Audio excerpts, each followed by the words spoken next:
Laurent Gbagbo a construit son organe de lutte politique sur la manipulation des masses. Le PPACI que vous voyez là, en réalité là, c'est le FPI. Maintenant le FPI là, comme ils ont honte d'assumer leur bilan, et comme ils ont honte, ils ont fait beaucoup de mauvaises choses aux Ivoiriens. Ils sont en train de manipuler les gens depuis que Laurent Gbagbo est revenu de la prison pour dire qu'eux sont devenus le parti des peuples africains de Côte d'Ivoire. Là, quand c'est comme ça, ceux qui sont les petits jeunes qui ont 20 ans, 25 ans, qui ne connaissent pas l'histoire, ils vont dire, eh bien ceux-là, ils sont gentils. Tellement eux, ils ont maîtrisé tous les Ivoiriens, même là, eux, ils sont pour tous les peuples africains. Alors que c'est le parti des criminels de la Côte d'Ivoire. C'est eux qui faisaient la chasse aux étrangers en Côte d'Ivoire. Mais comme avec le nom FPI, ils ne peuvent plus convaincre. Et puis, comme ils n'ont pas de stratégie pour travailler, pour convaincre les Ivoiriens qu'eux sont capables de quelque chose, tellement ils sont vauriens, ils savent que s'ils gardent le nom FPI là, tout le monde va savoir ce qu'ils sont. C'est ce qui les a amenés à changer de nom pour devenir PPACI. Mais tellement ils ne valent rien, en 2010 là, pour aller aux élections là, tellement ils savent qu'ils avaient honte de FPI là, ils avaient mis ça LMP. Maintenant, quand ils ont perdu les élections et ils ont perdu le pouvoir, ils sont devenus EDS. Donc c'est eux. En réalité, tout ça là, c'est la manipulation. Maintenant, en 2025 là, comme ils savent que ils ont envoyé les enfants des gens à la mort, et ils ont échoué, mais comme ils aiment l'argent facile, comme ils aiment tout ce qui est bon et puis doux là, ils veulent encore aller prendre chaque fin de mois 3 400 000 francs CFA comme salaire. Comment ils vont faire pour blaguer les gens? Ils disent à leurs partisans, allez dites que vous êtes candidat indépendant. Là comme ça, quand on va finir de vous élire là, vous allez encore dire que vous êtes pour Laurent Gbagbo. Donc là, en un mot, c'est qu'on veut vous montrer là. Ce sont des gens, le FPI, PPACI, LMP, EDS, COGEP là, qui se fait appeler aujourd'hui PPACI là.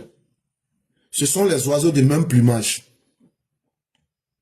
Et leur stratégie là, c'est comment tromper les gens. C'est comment manipuler les gens. Quand tu les vois comme ça là, ils disent, ah, c'est nous, on est le professeur d'université, hein. Tu ne nous vois pas. C'est nous, on connaît papier que tout le monde. C'est eux là. Chaque fois que tu les vois là, c'est eux qui sont les vrais Ivoiriens, 100%.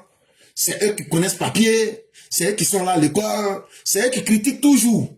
Mais quand tu leur demandes là, quand on vous a donné le pouvoir, tout ce que vous avez critiqué là, est-ce que vous avez pu faire quelque chose? Ils disent, il faut laisser ça. Quand tu leur demandes, gros papier que vous avez appris là, quand vous êtes venu au pouvoir là, qu'est-ce que ça a apporté aux Ivoiriens? Ils te disent, ah, il faut laisser ça. Quand tu leur demandes, vous aimez critiquer, vous avez critiqué au feu, vous avez critiqué Bédier, vous avez critiqué Gueye, vous avez critiqué Ouattara. Mais vous-même là, quand on vous critique là, pourquoi vous n'acceptez pas les critiques? Eh non, il faut laisser ça. Chez eux là, il faut toujours laisser pour eux. Mais il faut que eux, on leur laisse la possibilité de critiquer les autres, de faire ce qu'eux ils veulent. Parce que ce parti en réalité là, est constitué d'hommes incapables, d'hommes sans idées, d'hommes sans projet. Tellement ils ne valent rien là. Ils sont allés fabriquer un livre avec intelligence artificielle. Ils ont vendu ça à leurs propres militants à 10 000, mais il n'y a rien dedans. Quand on leur a demandé d'expliquer, même ne peut pas expliquer. Parce que ce n'est pas le produit de leur réflexion. Leur tricot trop, c'est trop là. Quand leur marche là n'a pas pris là, ils vendaient les tricots là avant ces marches là. Ils vendaient ça à 10 000. Maintenant là, ils cherchent, on vend les tricots là 2 à 1500. Ça veut dire que c'est devenu 750, 750. Les paquets sont là-bas actuellement, il n'y a pas quelqu'un pour prendre. Parce que les gens commencent à comprendre pourquoi et comment ce parti de Laurent Gbagbo là manipule les Ivoiriens depuis les années 1980. Il a manipulé Blaise. Il allait prendre 20 millions chaque fin de mois avec Blaise. Il a vendu la Côte d'Ivoire à Blaise. Que s'il lui devient président là, il va faciliter le port et puis va naturaliser les Burkinabés. Il a menti à Félix Houphouët-Boigny. Il a trompé Gueye. Il a trompé Dakouri Tablé, son docteur. Il a trompé Alassane Ouattara dans le Front républicain. Il n'y a pas quelqu'un que Gbagbo n'a pas trompé. Le Gbagbo là, c'est le chef des manipulateurs. Et donc le chef des manipulateurs ne peut créer que le parti des manipulateurs, chers parents. Ça là, non, on parle en français simple, pour que tout le monde comprenne et pour que tout le monde vérifie. Si ce qu'on dit n'est pas vrai là, ah, c'est pas palabo. Vous venez vous montrer aux gens. Et les manipulateurs, ils ont des stratégies. Le manipulateur n'avance pas dans le vide. Il regarde la situation. Et puis maintenant, qu'est-ce qui peut jouer sur l'esprit des gens? Surtout les plus jeunes, qui sont les plus fragiles et qui ne comprennent pas la politique. Et puis, ce qui peut vite prendre dans leur esprit là, ils collent ça à la réalité et puis ils prennent ça et cri. C'est comme ça qu'il a fait dans les années 1980. Au moment où la Côte d'Ivoire souffrait d'un marasme économique. Et il est venu, il faut vaurien, il faut ceci. C'est comme ça, les jeunes comme ça. Jusqu'à dans les années 90. Il n'y a pas un mensonge que Laurent Gbagbo n'a pas fait. Si je viens en Côte d'Ivoire, en 6 mois, je construis une université à Yamoussoukro. Mais rien. Quand tu regardes aujourd'hui, il a fait 11 ans de pouvoir. Même Poulaye, il n'a pas pu construire. À plus forte raison dit, chaque fois c'est lui qui était là. Je suis en train de faire, je voulais faire. Et ses partisans, la guerre qu'eux-mêmes ils ont provoquée, puis ils ont prolongé là. Chaque fois c'est ça ils utilisent comme argument. C'est passé, il y a eu guerre. Et toujours c'est eux qui ont les mots. Ils manipulent les mots pour endoctriner les gens.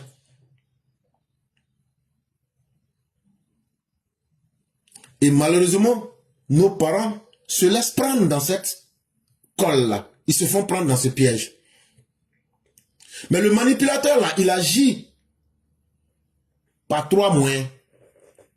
Votre manière de vivre, vos habitudes, vos coutumes, là, il vient, il regarde, qu'est-ce qu'il peut critiquer dedans? On va appeler ça ici, les valeurs. Qu'est-ce qu'il peut critiquer dedans? Même s'il n'a pas de solution.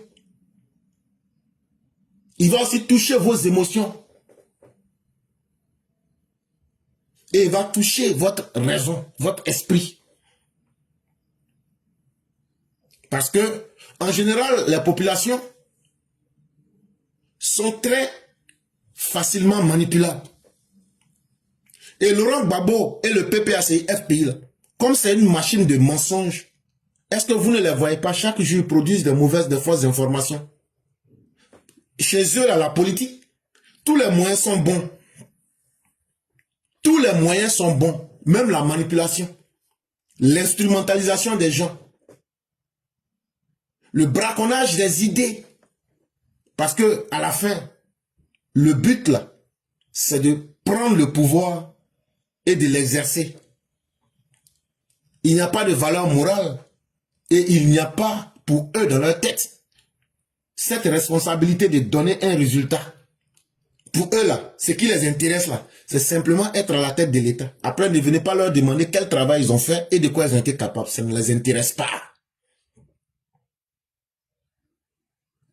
Et pour savoir que Laurent Gbagbo est un manipulateur avec, que ce soit FPI, LMP, PPAC, EDS, ou même tous ceux qui vont créer tout leur groupe là, que ce soit COGEP, GPS, et tout ce que vous voulez là, ce sont les oiseaux du même plumage. Leur manipulation là, quand ils viennent, je vous ai dit qu'ils s'attaquent aux valeurs, ils regardent. Ce qui est impossible à donner au peuple là, ils vont venir tromper les gens pour vous dire, ouais, ça là, pourquoi vous ne payez pas le cacao à 5500? Pourquoi la Ouattara ne paye pas le kilo de cacao à 10 000? Alors que depuis que la Côte d'Ivoire existe, il n'y a pas un garçon qui a pu payer cacao à 2800 le kilo. Depuis que la Côte d'Ivoire existe. Ça veut dire c'est ça qui est un miracle. Quand ce que quelqu'un n'a jamais pu faire là, comme depuis que la Côte d'Ivoire existe là, Oufou a été président, Bédié a été président, Gueye a été président, Gbagbo a été président. Aucun parmi les 4 n'a pu envoyer 1 kilo de cacao à 2800, 1 kilo de café à 1700. Mais Alassane Ouattara là, lui, il a pu envoyer le prix du cacao 1 kilo à 2800, le prix du café 1 kilo à 1700. Avant lui, personne n'a fait ça. C'est ça qu'on appelle un miracle.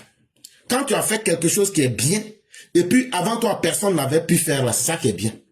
Mais le manipulateur, depuis le temps de Félix Houphouët-Boigny, il fait miroiter des miracles que ni lui, ni personne ne peut réaliser.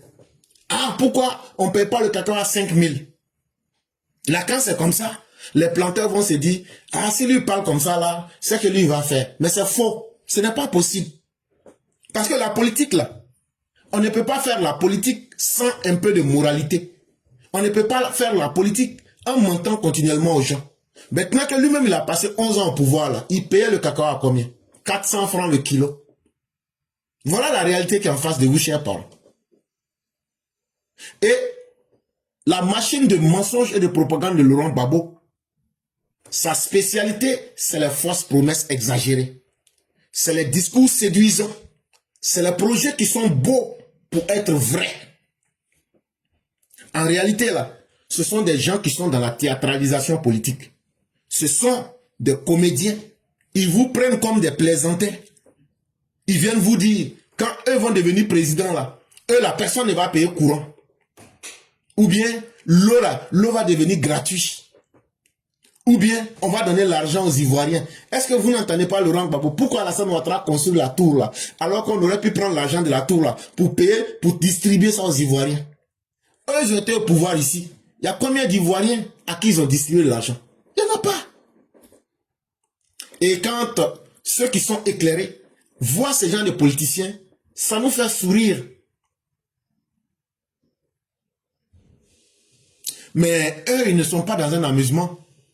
Eux là, c'est un mal qu'ils utilisent pour atteindre leurs objectifs de prendre le pouvoir. Mais malheureusement, les temps ont bien changé. Entre-temps, Internet est passé par là. Entre-temps, le pays a évolué et les gens sont allés à l'école.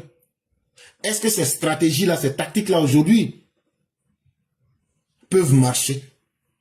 Je ne crois plus. Sauf ceux qui veulent encore y croire. Sinon, les gens comprennent aujourd'hui comment le monde fonctionne. On a changé d'époque et on est passé à la vitesse supérieure. Mais les manipulateurs n'ont pas encore compris cela et ils n'ont pas encore changé leur méthode. Ces gens qui se sont spécialisés en mensonges politiques. Si tu cherches l'université du mensonge et de la manipulation, il faut aller au PPACI. Ceux-là même qui savent tordre le coup de la réalité pour te réécrire l'histoire. Des faits, ça veut dire anayo, des faits historiques que nous vivons dans le présent. Eux te font une autre histoire pour te dire que c'est un génocide qui est là-bas. Mais quand toi-même tu prends le dictionnaire, tu regardes, tu prends la réalité que tout le monde voit, tu regardes, tu te dis mais de quoi est-ce qu'ils sont en train de te parler? Des faits qui sont établis, documentés, prouvés, que tout le monde peut voir ouvertement là. Eux ils vont venir nier ça pour te dire, ah, cette femme-là c'est Bissapo. Ah, cette femme-là, qu'est-ce qui prouve que c'est l'armée de Côte d'Ivoire qui a tiré sur eux? Ah, cette femme-là même, où se trouve leur tombeau? Tout ça, avec une volonté manifeste de nier la réalité. C'est ça le PPACI. Ils ne reconnaissent rien et ils n'acceptent jamais rien, surtout quand cela ne les arrange pas.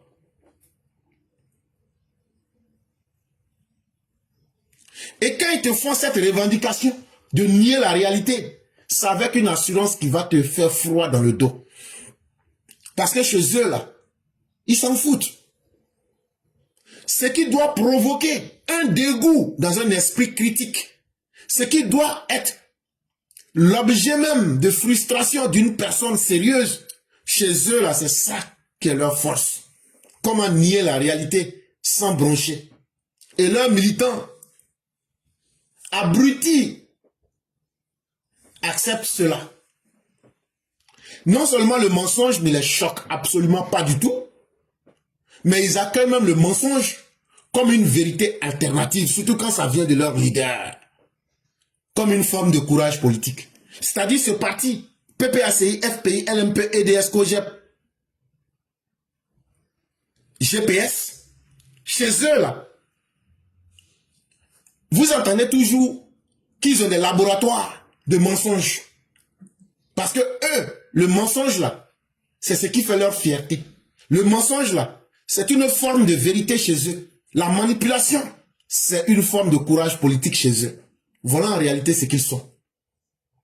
Mais la question que vous allez me poser, mais comment est-ce qu'on en est arrivé là pour que tout cela puisse avoir lieu? Mais pourtant, c'est très simple. Ils ont compris quelque chose que beaucoup d'hommes ne comprennent pas. Un homme là, c'est d'abord ton esprit critique. Ta capacité de prendre les faits, de les juger. Et c'est parce que beaucoup d'Ivoiriens ont abandonné cette capacité et n'ont jamais recherché cette capacité pour juger les faits. Donc là, c'est là que des partis comme le PPACI, FPI, LMP, COGEP, GPS et tout ça là, eux rentrent donc dans ce carnaval là pour vous manipuler. Ne regardez pas quelqu'un qui a porté veste. Ne regardez pas quelqu'un qui dit « Je suis sur la scène politique il y a longtemps ». Ne regardez pas quelqu'un pour dire « Comme c'est moi là, Bago, ou bien je suis politicien là ». Donc tout ce que je vous dis, c'est la vérité. C'est le fait que vous avez pensé que, parce que vous leur avez fait confiance sans vérifier qui ils sont là. Et donc, ils ont joué sur votre esprit critique, votre capacité de juger les faits. Et c'est là qu'ils vous ont eu. Parce que vous avez sous-traité votre capacité de juger vous-même les faits, de prendre des décisions pour vous-même.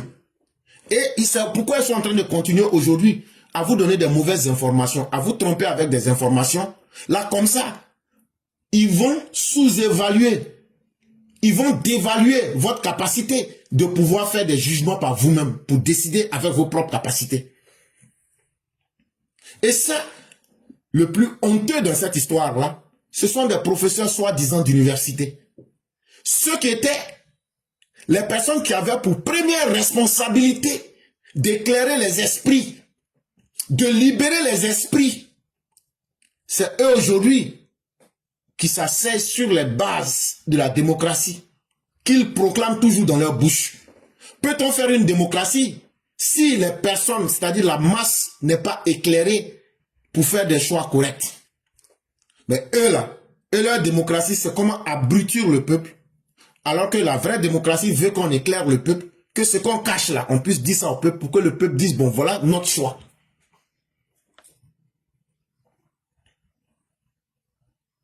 Mais une deuxième explication aussi peut résider dans la transformation rapide de notre société. Quand je parle ici de société, ça veut dire du peuple de la Côte d'Ivoire. Et ça, aujourd'hui, est-ce que vous ne voyez pas? Avant là, il n'y avait qu'un seul journal Fraternité Matin. Mais aujourd'hui, on a la télévision dans toutes les maisons. Aujourd'hui, on a plusieurs chaînes dans toutes les maisons. Aujourd'hui, il y a l'Internet. Aujourd'hui, on a accès à des milliers d'informations. Et cela fatigue les opinions. Cela fatigue les esprits. Cela brouille le repère collectif. C'est-à-dire que les esprits sont bombardés avec des tonnes d'informations. Que ce soit à la télé, que ce soit dans les journaux, que ce soit à Internet, que ce soit les réseaux sociaux.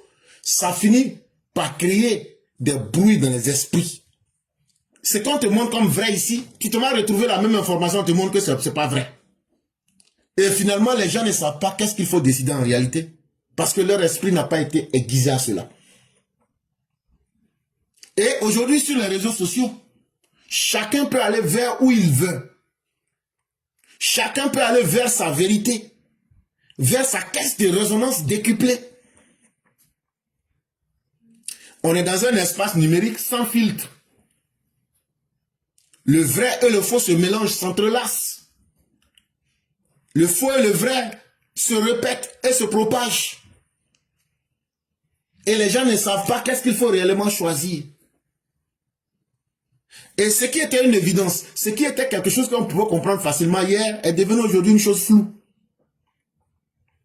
Et le drame ici, beaucoup ne se disent pas, tout ce que je vois là, est-ce que je suis capable de remettre cela en cause?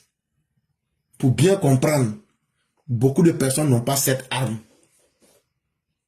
Et c'est ça aussi qui facilite le travail au parti des manipulateurs de Côte d'Ivoire. Et vous le voyez aujourd'hui, le mensonge est devenu une mode. Tidjane Thiam est venu la copier le même modèle. On vient de vous parler d'Assali Tchemoko. Et chers Ivoiriens, si vous ne vous méfiez pas, les politiciens sont en train d'enlever toute la bonne moralité dans la politique. Et vous allez vous retrouver comme dans les années 80 où on disait la politique, ce sont les gens malhonnêtes qui font la politique. Oui, c'était vrai. Mais il y a des exceptions qui prouvent.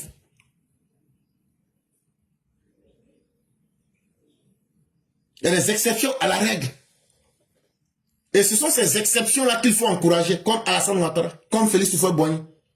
Un politicien, son premier rôle, c'est de d'abord éclairer les esprits et de travailler et être capable d'accepter qu'on le juge en fonction de son travail. Un politicien, là, son courage politique, c'est pas d'être dans les dérives mensongères.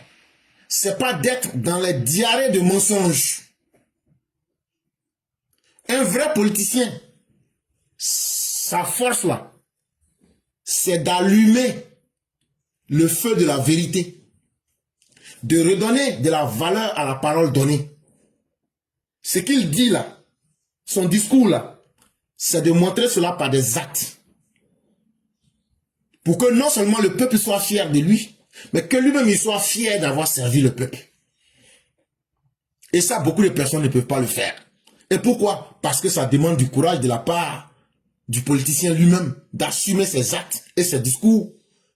Mais dans ce processus-là, il y a le courage aussi du peuple qui est demandé. Il y a la responsabilité publique.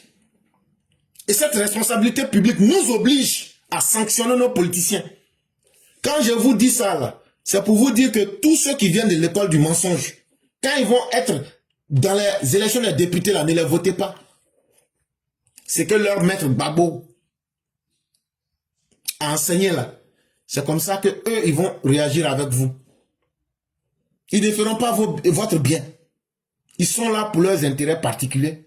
Et ils sont là pour vous tromper. Et quand vous leur donnez du pouvoir, vous leur donnez la possibilité de vous mettre encore dans le noir, mais plus profondément. Et ça, c'est votre responsabilité, de ne pas accepter que quelqu'un vous mette dans le noir. Refusez l'installation durable du mensonge comme la norme. Ça, c'est vous, votre responsabilité. N'acceptez pas que vos vies soient prises en otage par le mensonge. Ça, c'est à vous de le décider. Et si vous acceptez de faire ce choix, vous serez, vous le peuple, maître de votre démocratie, maître de vos libertés, maître de vos esprits. Et c'est ce qui va rendre le pays plus éclairé. Ça va donner un avenir lucide, un avenir juste, un avenir digne à notre pays. Parce que les politiciens menteurs, les politiciens flargonneurs, les politiciens flatous vocis, ils vont comprendre que le peuple n'est plus dans l'amusement. Mieux vaut changer de paradigme pour se mettre au travail et convaincre les Ivoiriens de par ce qu'ils peuvent faire plutôt que d'être dans le mensonge facile. Le combat pour la vérité n'est pas une posture intellectuelle, c'est une responsabilité civique et une exigence morale. Défendre la vérité là, ça n'attend pas que tu sois allé à l'école. Pour défendre la vérité là, ça n'attend pas que tu sois riche. Défendre la vérité là, ça n'attend pas que tu sois quelqu'un qui est puissant. C'est un acte civil. C'est une responsabilité morale. Et donc là, il faudrait que chacun s'y mette. Si nous voulons vraiment être les maîtres de notre propre société.